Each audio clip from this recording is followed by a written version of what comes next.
I'm trying to see something here. Hello, good afternoon or evening as the case may be. Welcome to this week's Global Christian Perspectives, and joining me this week are Elgin Husbheck and Tony Mitchell. My name's Chris Eyre, as always. I thought we might kick off with the signing of the Paris Accords, which follows on from what we were talking about last week in terms of looking after the environment. Elgin, what's your feeling about this? Well, someone who doesn't accept the theory of anthropogenic global warming, I'm not that excited about it. I think there'll be a hard time actually getting it implemented, and my basic view is that the effect it's going to have is going to be mostly negative. It'll be hurting people in the third world who are the ones who need energy the most. Mm-hmm. There has been a lot of talk about making sure that it doesn't hurt people in the third world. It could obviously do a lot more, a lot faster if it did hurt people in the third world more. But of course that puts the burden on first world nations, and an awful lot of it on the states. There is significant worry elsewhere that the states might not be prepared to back up its diplomatic team on this one. Well, this is where you get the problem. Excuse me, with Obama not running things through the Senate, because in the states, if the president makes an agreement, it's valid for that president. If he wants to commit the country, he has to do it as a treaty and submit it to the Senate, and the Senate ratifies it. And he has particularly not done that, and I don't think the Paris Accords would make it through the Senate if he did. So bottom line is he's committed himself and his administration, but when that ends next January, the new president is not bound to continue those agreements. Well, it was my understanding from what I heard that it's going to be submitted to the Senate for ratification, and I'm in agreement. I think the problem here is that we did not sign the Kyoto Agreement, and now this time around, China has agreed, is a signator. And I see it as a treaty. So I'm like Elgin. It's going to go to the Senate, and in my quasi or amateur historian view, I see the next administration in the same situation as Wilson was in 1919. Probably. Where it's a good idea, it's got sound agreement, but the Senate's going to be xenophobic, or they're going to stonewall it, or and it's not going to get done. And as far as the third world, I think the problem is, or at least from my viewpoint, is if we do not start fostering alternative technologies, we are faced with something I was saying earlier, Elgin, to Chris. Our reliance on fossil fuels is going to increase our military budget even more, and we're going to get into fights about fossil fuel sources. The third world is going to get hurt simply because they can't afford fossil fuels. One secondary issue to me is the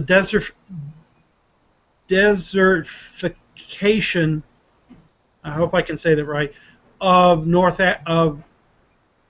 the southern portion of the Sahara.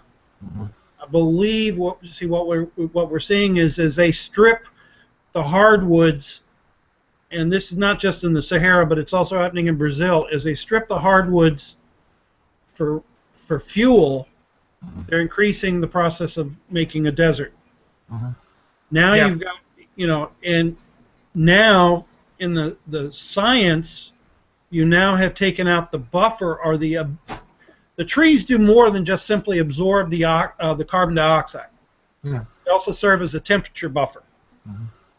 So as you you see this in any industrial setting.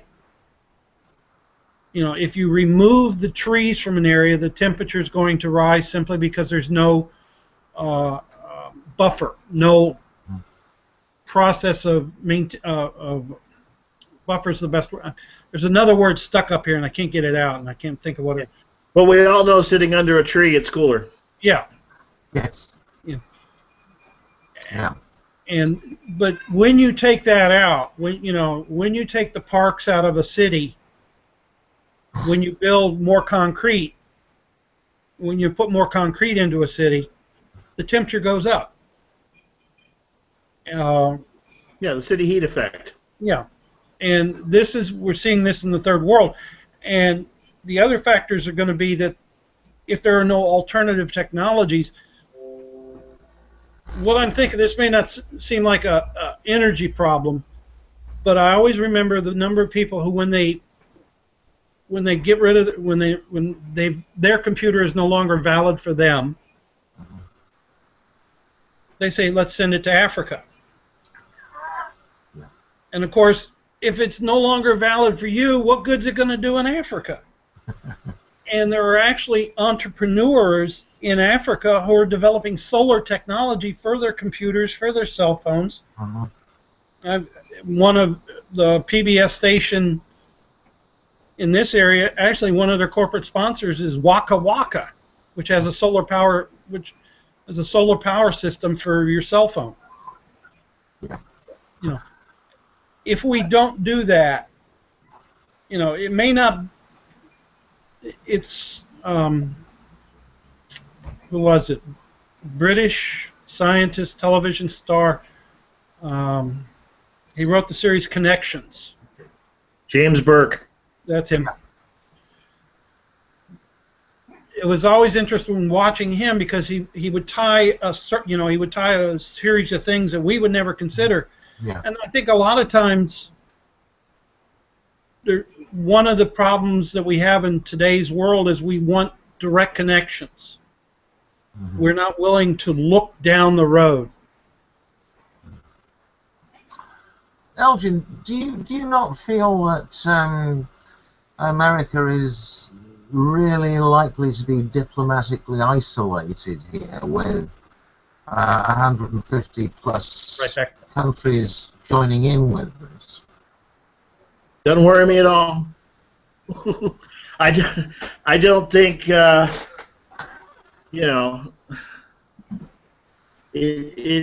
don't think there's any. I don't think the United States can be diplomatically isolated in the real world. I think we're too much of an economic power. We're too much of a military power in terms of. I don't think we can be ignored in that sense. But to me, I don't think it's going to pass the Senate simply because when the Kyoto Treaty was submitted, it failed. It wasn't actually submitted as a formal treaty, but they did come up for a vote on a recommendation type mode. It wasn't. It was more of a non-binding resolution, but it went down. I think 98 votes to 2 or something in that range, and I don't expect this treaty will do any better. I just don't see the. Well, again, like I said, I don't believe in anthropogenic global warming. I'm not sure we're even warming, and I don't see the need in terms of Tony's point about fuel. I don't think that will impact the military that much because of fracking and other technologies, the United States is now a net exporter of oil. We no longer need the Middle East to be able to get oil, and as every year since I've been here, we're going to run out of oil since I was a kid, and every year since the 60s, our known oil reserves have increased faster than our oil consumption. So we're ending up with more and more oil, Well, don't see it as that big of an issue. Well, what's going to happen is, I think what's causing the numbers to increase is a combination of methodology and cost. Now, the problem from fracking isn't, the fracking is not that new a process. No.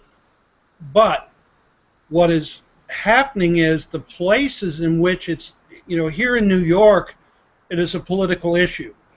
Not because of the oil, but because what's put in the ground, and I will admit it, I came slow to the issue because I was hearing hydrofracking, which to me was water. If I pump water back into a well to crack it, which is the fracturing, I got no problems with that. But what they're doing, the problem in dumping water back in a well is oil and water don't mix. And crude oil and water definitely don't mix. So to get the flow, they're adding other compounds which have a detrimental effect to the water table. And this is showing up. And the statistics, I know you don't like this word, Elgin, the statistics in Oklahoma and Arkansas are showing an increase in earthquakes because of the fracturing of the under the geology lower level. And this is that secondary issue. Okay, fracturing gives us natural gas. We need natural gas. Natural gas is cleaner, more energy. The numbers say that without any problem. It's what happens afterwards. And I know from a personal experience, it's not about oil. When I lived in Columbia, Missouri, which is in the center of the state of Missouri, and believe it or not, Missouri is a coal-producing state. Yeah. And it's everything north of I-70 is actually a coal bed. It's a strip mining. It's surface mining, strip mining. All right. The apartment we had, the water we got filtered through the old stream beds. So when we opened up, and the piping in the and this was in the 71, 72, so the piping was copper. Every morning when we would turn the water on, the water transferring through the coal picked up the dissolved sulfur out of the coal. That's the problem with Missouri coal, it's high sulfur. Reacted with the copper pipes, and we had hydrogen sulfide. So we were woken up with a wonderful smell of rotten eggs. I had a 6-month-old child. I got a lawyer, and I broke the lease, and I got a new place to live. Simply because the water quality it was a nice apartment, but the water quality was lousy. And the manager, the landlord, is saying, "Oh, you get used to it." And I'm going, I'm a chemist. I'm not supposed to freely smell gas. And this is, like I said, this is the secondary issues. The air quality in Odessa, Texas. When I lived in Odessa, Texas, and I taught at the University of Texas Permian Basin, I had a student who was a fireman. He was going to Texas A&M for a fire science degree. He had to have an education. He had to have a methods course. I love that kid. Oh great, because now we're going to do some things. He could not demonstrate how to use a fire extinguisher because it was against the law. You couldn't have an open fire because of the air quality.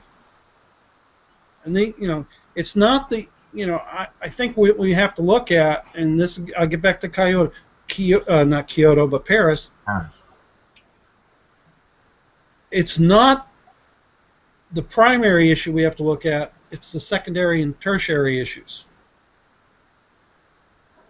Odessa, Texas is an oil refining town. It's got air quality issues. And of course, the other problem in Texas is when the price of oil goes down, the economy tanks. It's always been an issue in Texas, no matter who the governor is. Yeah, well, that's the thing about economics. What is good for one group is always going to be bad for somebody else. It's just supply and demand. And, right now, when the price of oil was high and fracking was going strong, North Dakota was a great place to get a job. Yeah. Now that the price, because we got a glut of oil and the price of oil is down, they're struggling a bit. Actually, I was told that it has nothing to do with energy, but North Dakota is now the Silicon Valley of the Middle East, of the Middle West. They're finding alternatives to oil industry. Yeah.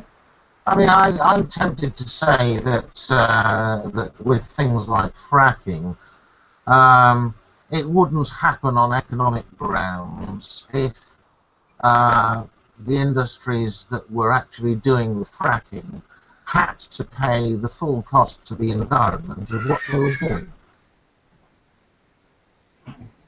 Well, there's also an issue of what is the full cost. Again, we were talking, one of the problems we were talking about, or at least potentially this week, was the problem in science.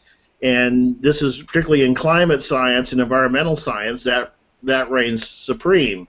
If you look at the movie out there, Gaslands, the one that did the documentary on fracking, and there's all kinds of flaws and scare tactics in that movie that just aren't valid. I mean, they show someone lighting their faucet on fire and blame that on fracking, when in particularly that area, methane cremates the area to begin with, and there's nothing new there.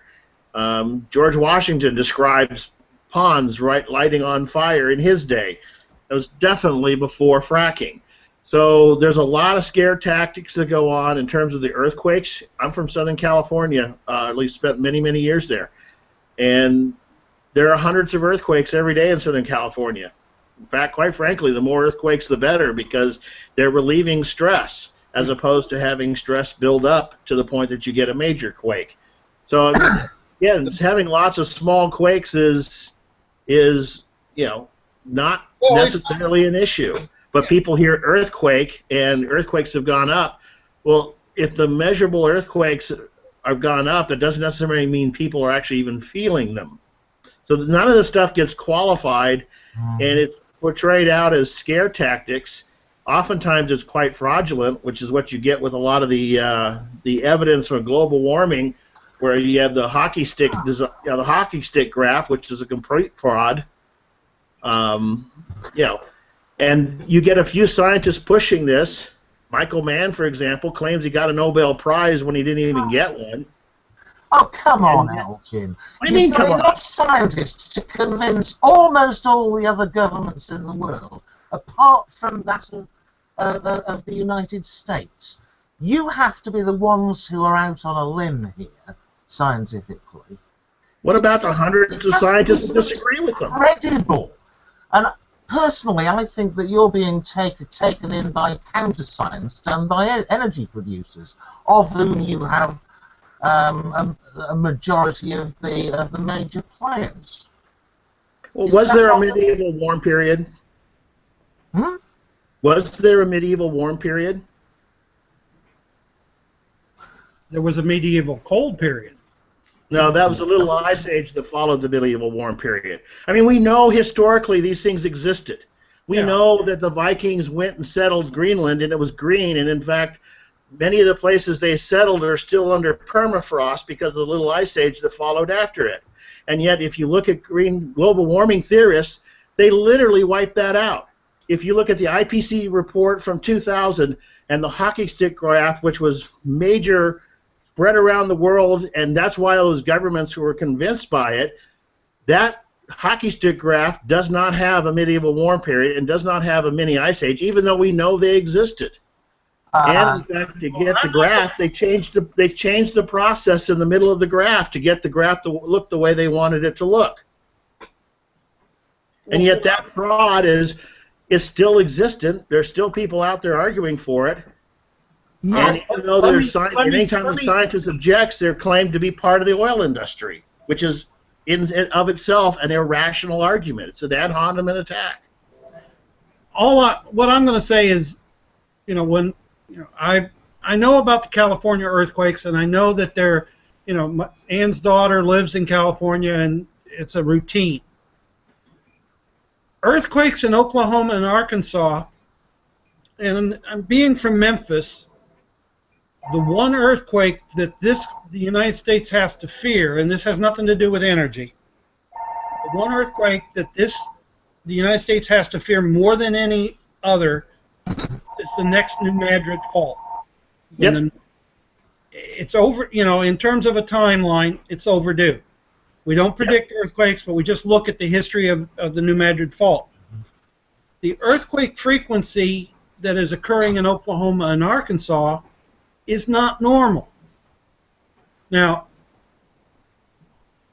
I'm aware, and I will admit I saw the early stuff and I saw the discussion. I'm not, okay, there are guys out there that are going to push their side of the story, whichever side they want. But the fact comes about that we are doing things to the environment that are clearly detrimental. To who? To the world. It may be what somebody has called the butterfly effect, where butterfly flapping its wings causes a tornado in Oklahoma. Butterfly flapping its wings in Australia causes a tornado in Oklahoma. That's a little far-fetched. But if one of the first things that brought about it, I'm doing this as I'm trying to work this out. I remember everybody making a big deal about the Cuyahoga River fire in Cleveland. Too bad Alan's in Havana today. I went looking. Okay, it turns out the big fire of the Cuyahoga River was not the first time. That river has a history of catching on fire, which tells me that the people living there have a history of not caring about the quality of the river. We, for so long, have maintained the oceans as a dumping ground. Now, from a chemistry standpoint, you can put a certain amount of stuff in the oceans and everything is fine. But there comes a point where the amount of stuff that you put into the oceans doesn't dissolve, doesn't break down.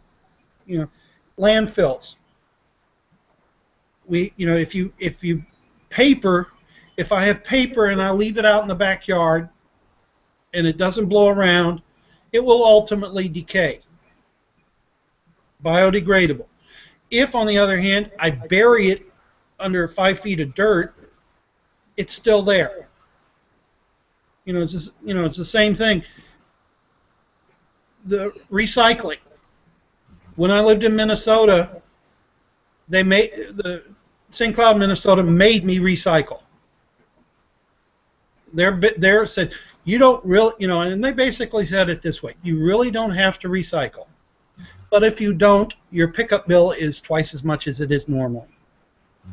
Okay, so we got the brown glass, the green glass, In this part of New York, picking up bottles is a secondary income for a lot of people because of the nickel a bottle. That's my point. Especially, and I don't know of anybody who argues against taking care of the environment. The question is there such things as global warming, or does fracking actually cause a measurable problem? I think this is where the disagreements come in. Yeah. It's just because the 60s, up until the 60s, basically into the early 70s, we did not understand what we were doing to pollute the planet. On the other hand, if you look at what we've done since then, we have done pretty amazing work. I know in Southern California in the 60s, they would rate their smog alerts by stage 1 being the worst. And since then, they have lowered the amount of pollution required for a stage 1 alert to a fraction of what it used to be, and yet they have far less stage 1 alerts. In fact, they're very rare now simply because the air is so much cleaner.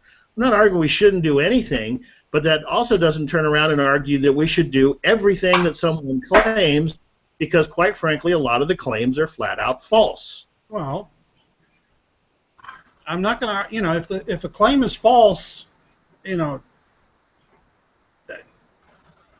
a claim is false, it will be proven false somewhere, somehow, some way. If that's the claim of this global warming, we haven't warmed since 1989 or 1998 when they put up the satellite data, which is the more accurate data, until the very last year, which is the peak we see in this last year is due to... We've been warming for at least 15 years, Elgin, on the figures I've seen. It's actually called the Great Pause.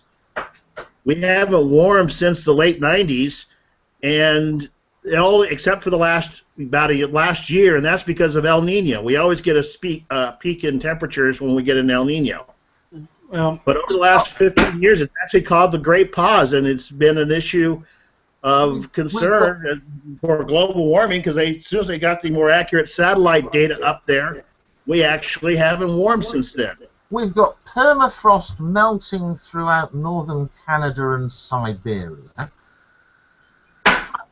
Really, I mean, I'm almost with the position that Bill Nye is supposed to have taken, suggesting basically that it is irresponsible to argue that strongly against climate change, because it's an urgent situation which something has to be done about, and that's sort of equivalent to preventing people using the fire extinguisher when your house is on fire.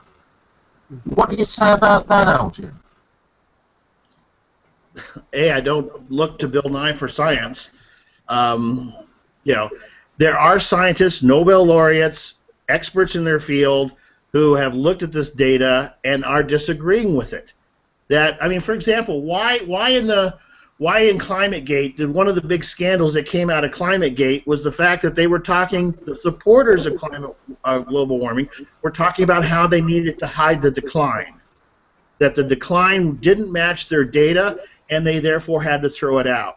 Or to get the hockey stick out of 100 and some odd data sets, they threw out 64 and they kept 50 because the 50 agreed with what they wanted, the 64 didn't match the data that they wanted.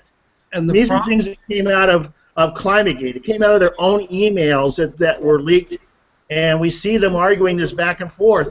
Why are they talking about hiding the decline if they're really interested in pure data? I don't think they are.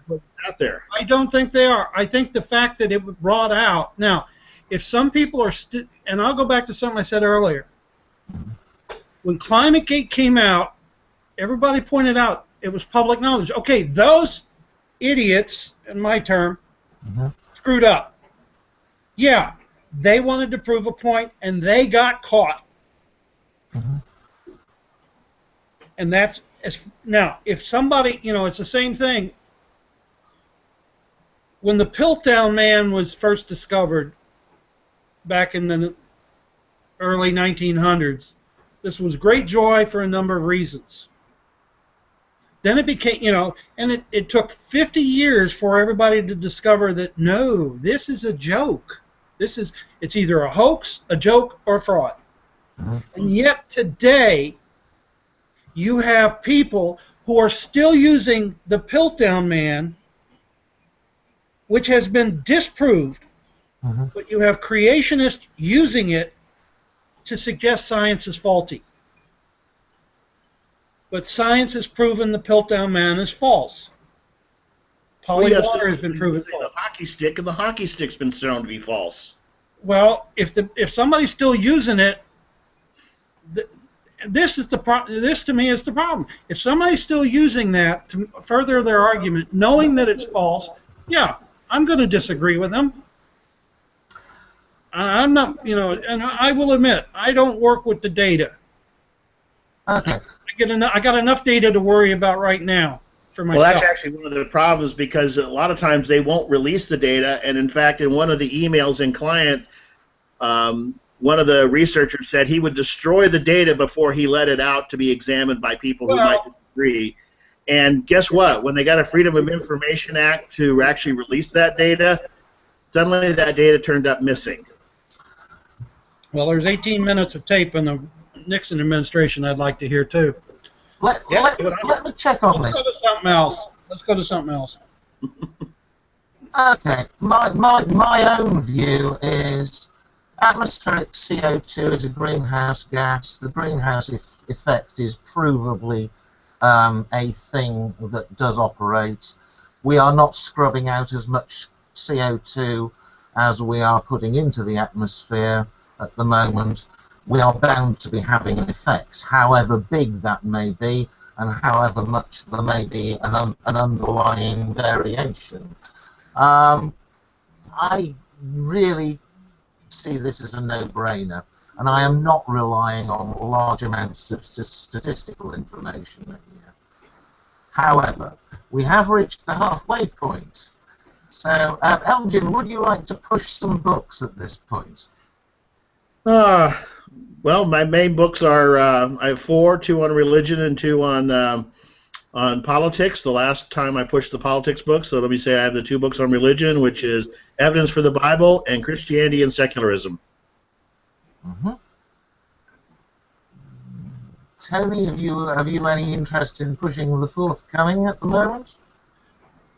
Well, no. Okay. To be honest, the difficulty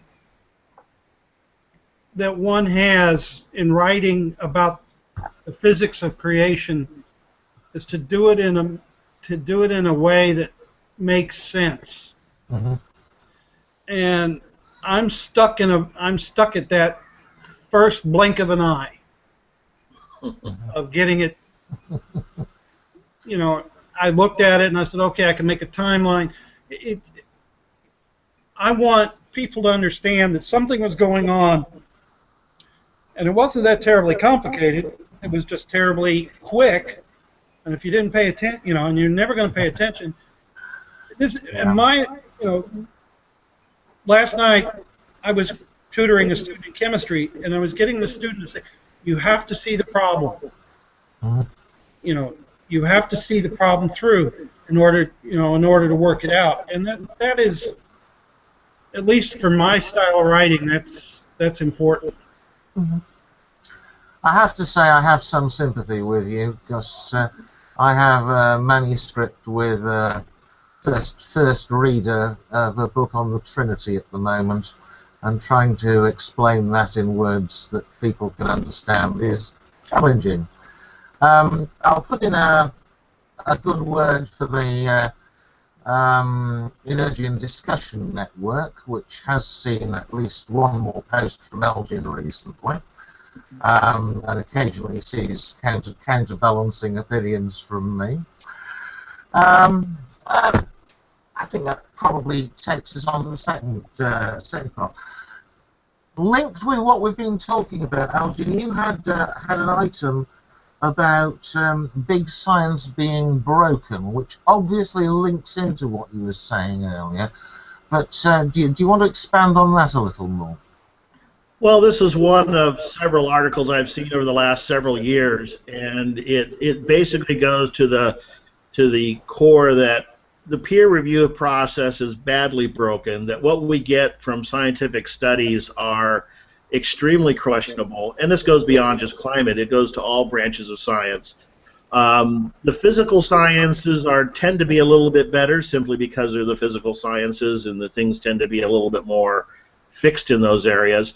But when you get into the social sciences, things get very chaotic, and some of the studies they've done is they've released, for example, they submitted a paper with a number of very blatant errors, and it would come back basically without comment. Nobody would catch all the errors. Most people only caught at best one, and the vast majority of people still recommended that what was essentially a bogus paper deliberately made to have errors in it.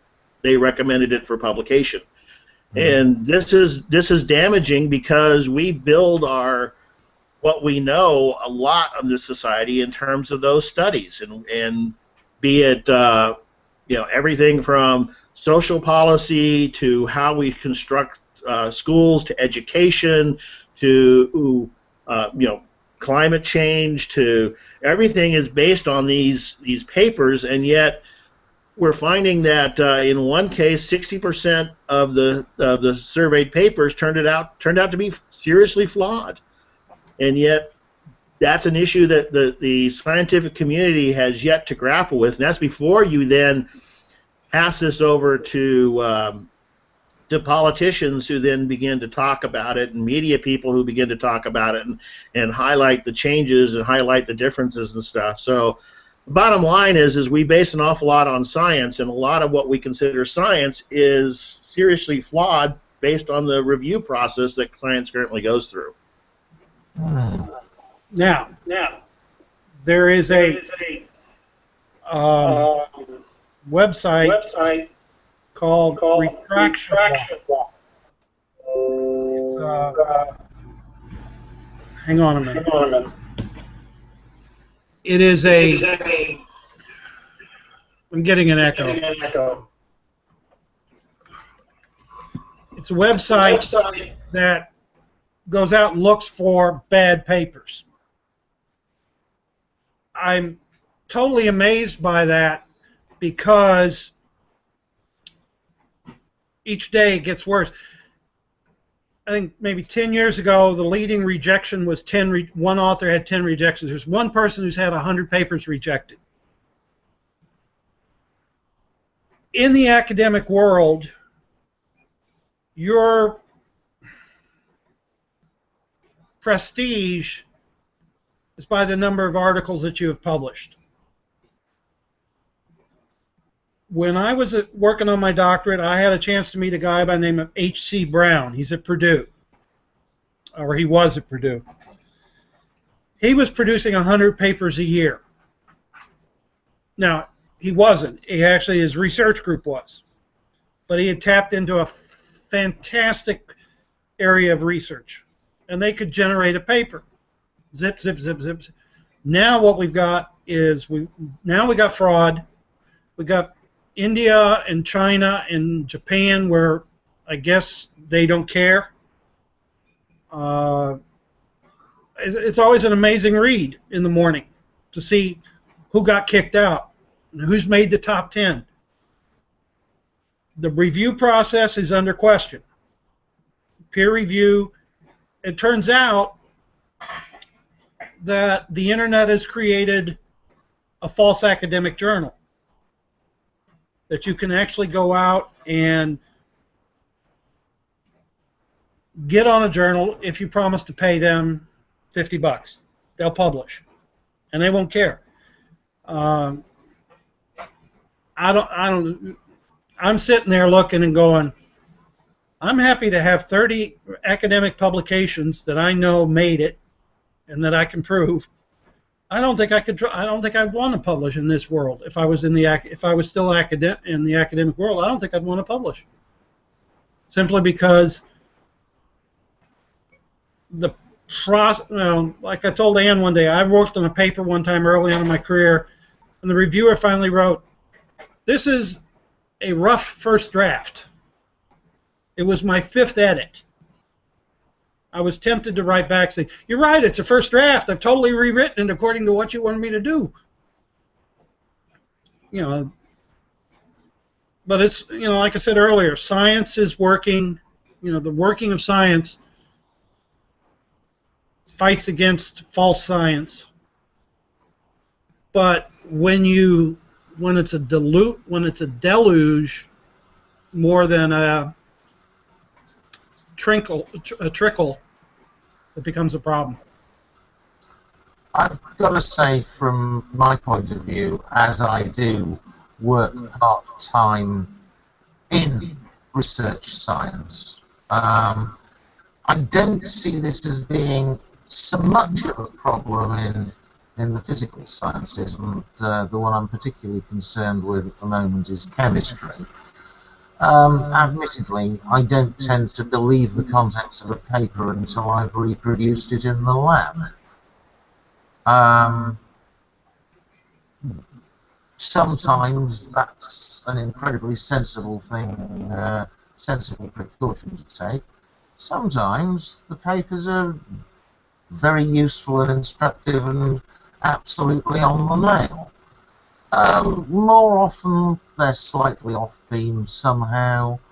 There's one that we were led up a gum tree by late last year and early this year, which quotes something which is frankly fiction, and that's got through the process. I can see your problem. Where I kind of lose touch with this is in the sciences that use a lot of statistical methods, and I have problems with the climatologists who use an awful lot of statistics, because I fundamentally don't trust statistics very much. When you get into fields like social science, frankly, I'm not even certain that I dignify that by the term science. And going one step further into economics, that doesn't even claim to be a science. So I kind of ignore anything economists say. It's all fiction.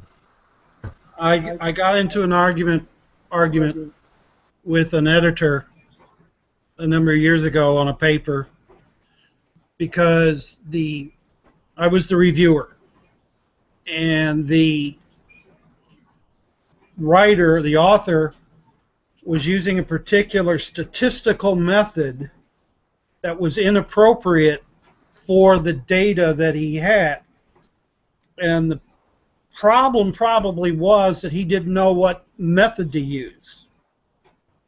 And I'm trying to say, and in my review, I'm very careful, and I'm saying, this is what you got to do. In fact, I literally was in conversation with my statistical advisor to get it right. And I think that's half the problem. If you don't know how to handle your data,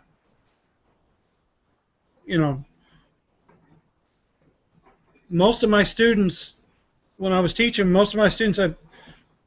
I would say, okay, wanted me to grade on a curve. They wanted a statistical curve. All right, and I said, you realize, of course, what that means. 2/3 of the class are going to get C's, and for every student that gets an A, someone's got to get an F. Now, there was a certain population of the class that thought that was a great idea because they were convinced they were going to get the A's. But if you don't understand statistics and how to use them properly, you cannot interpret the results, nor can you create a data. And like I said, if you going back to Elgin's rather vivid description, if you can create any graph you want just by simply fiddling with the parameters. And if I'm looking at that and I'm looking at that and I'm going, wait a minute, something's wrong here. I'm gonna question it, even if I believe in the validity of the conclusion, and I see, and that's a lot of times how things get caught. When this is a great conclusion, let's look at the data.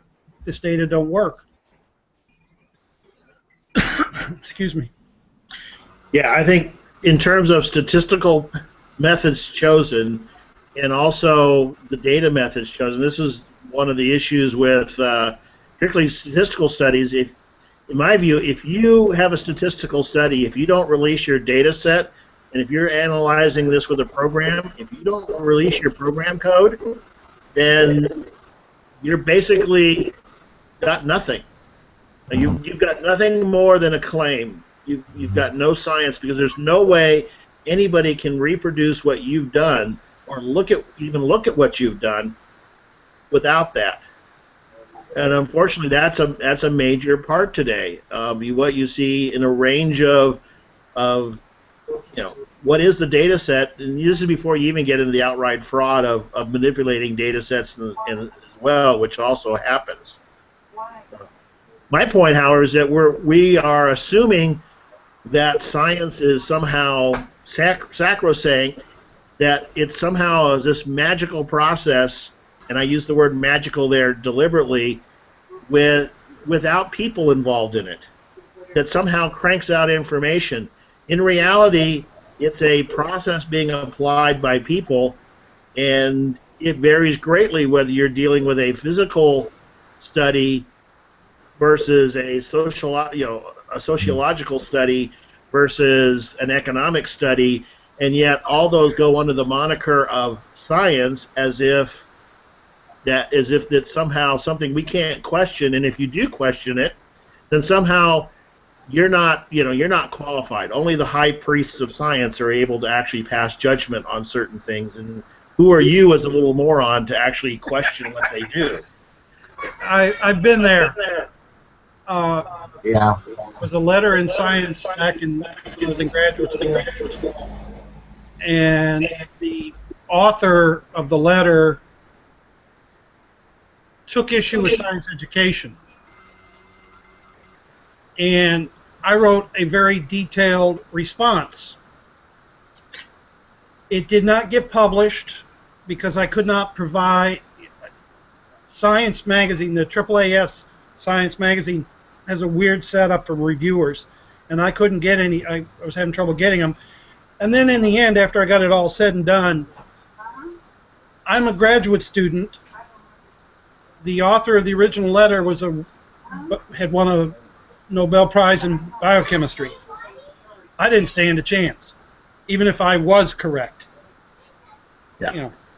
But going back, there is, I believe, in society today a belief, at least from a student standpoint, that there is a correctness to science, that it is fixed in stone, for the lack of a better argument or a better analogy, and they don't recognize that the flexibility that science has to happen. They see science in a competition mode, not a cooperation mode. It's very difficult to get over that preconception. Like I said, and right now, because of the intense demand for publication, the proper methodology is getting lost just because of the flood.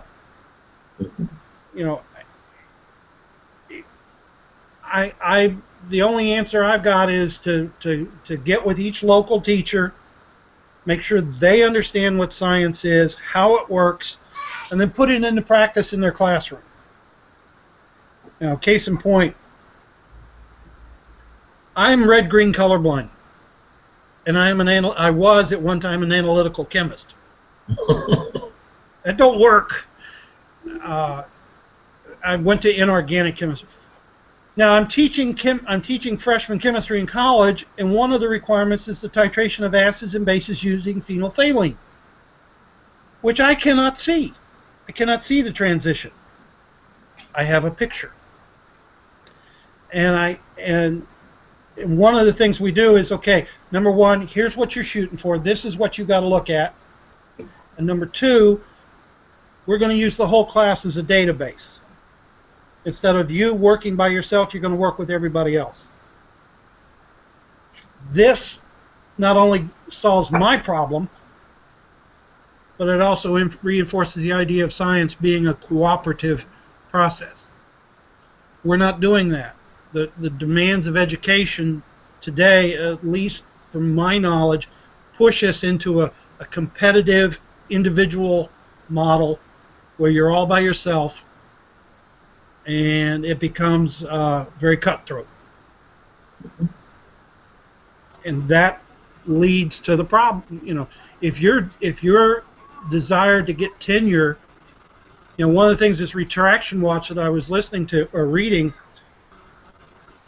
there's an individual at UT Austin, and I believe UT Austin is suing the individual because she plagiarized the data for her doctorate. They want the doctorate back. Didn't two German politicians lose their jobs? You know, because there was their doctorates were falsified. So the self-correcting nature comes into play. I would agree that the big thing about science always used to be the self-correcting nature, in that you made a better name for yourself by destroying a previously accepted theory than you did by adding a very small bit to it. But yeah, I mean, I mentioned earlier there's this this scientific paper which is wrong, which we were working on the basis of. We could readily publish a paper now which would inform the scientific community significantly. We're not going to, because we know it and we might be able to make some commercial capital out of it. Proprietary technology. There you go. Yeah. I actually I saw a high school senior was explaining her science fair project. Mm-hmm. And in the process, I think I may have said this, in the process of doing her report to the group we were at, mm-hmm. I'd like to go more into detail, but this is proprietary technology. This was a senior in high school. Yeah. I have a job waiting for me as soon as I graduate from college. You know. All parts are over. Yeah. We seem to have been eating time today. Elgin, do you think we've been treating each other with sufficient respect and not stereotyping? No. Actually, we have, but I think it's a major problem in our culture, in the sense that, and it goes, and this is part of my Energy on Discussion post, was that as human beings, we have to refer to people as groups. Yeah. There's no way I can talk about, for example, the primary coming up in California and speak to the 30 to 60 million people that will actually vote and consider each one as an individual. There's no way my mind could comprehend that large. I couldn't comprehend. I'm at my job, I have a hard time comprehending all my employees as individuals. You know, I'm working hard and becoming much more successful at it, but in terms of dealing with large number sets, we can't do it. So we must put people into groups. We have to talk about Democrats or Republicans or Californians or New Yorkans. Because, you know, guess what? There is a difference between New York and California. They are not the same groups of people. So that's normal. We have to do that. Where the problem comes in is two other factors. One, we start adding adjectives. And you see this with the rich and the poor, which is the example I used in my article. We'll start putting adjectives on the concept. There are rich, there are poor, which is okay to refer to the rich and the poor. But if we start thinking of the rich as greedy and the poor as lazy, or quite frankly, even the opposite, as the rich as hardworking and the poor as oppressed of some sort, whenever we start putting those labels on there, then we have a problem, because we're taking large groups of people and we're applying labels which don't apply universally. Go ahead. Well, my comment would be, when I moved up here in 1999, I moved from the hills of Kentucky. Everybody says, "You're going to New York? It's nothing but concrete and skyscrapers." Mm-hmm. I believe that one person who told me that the same day. Ann tells me there's a bear walking down the street in our hometown, and there were deer walking down the street. And, you know, we have preconceived notions about people, places, and things. You know, I have no problem seeing a large number of people as a group of individuals. But then again, I was a classroom teacher for 30-some years, and I had to make that distinction. I had to make the judgments of each person on who they were and what they were capable of doing. And I made a comment on Facebook the other day. I will not vote for a candidate for president or for any candidate whose main political activity is the tearing down their opponent. I will vote for a candidate who gives me a clear-cut set of policies and plans. I may not vote. Sorry. I may not vote, is what I said. You know, it occurred to me that it's not only in labeling other people, but an awful lot of us feel a huge need to belong to a group and be able to identify what that group is about. And unless you have a stereotype of the group, how can you say that you belong to it? I mean, that can actually extend down into some more specific stereotyping. It is actually sometimes a comfort to have a role that you can fit yourself into, where you know the kind of behaviour that is expected of that role. So having a tightly defined definition of, okay, I spent a significant chunk of my life being a lawyer, and it was very helpful to have stereotypes of what a lawyer should be like, some of the helpful stereotypes rather than the less helpful ones, I hasten to point out there, to fit myself into, so I had a structure to life. Do you think that the impulse against stereotyping perhaps goes counter to that, Elgin? Well, again, as I was saying, there's nothing really necessarily wrong with it as long as you treat people as individuals. I think the other aspect of my article was the concept of the illusion of superiority, which is that the stat I gave in the article was that 93% of U.S. drivers think they're the top 50% of drivers. So not everybody, we tend to think of ourselves as better, and when we start applying this to groups, the groups that we're in, we start applying good labels to, and the groups that we disagree with, we start applying bad labels to. And we're about out of time, so let me just summarize my article by saying what I try to do when I run into somebody. I think in groups too, but when I run into somebody as an individual, I try to treat them as an individual. So I start by assigning them all positive labels. They're just as smart, just as good, just as concerned, just as caring, just as whatever, as long as it's positive.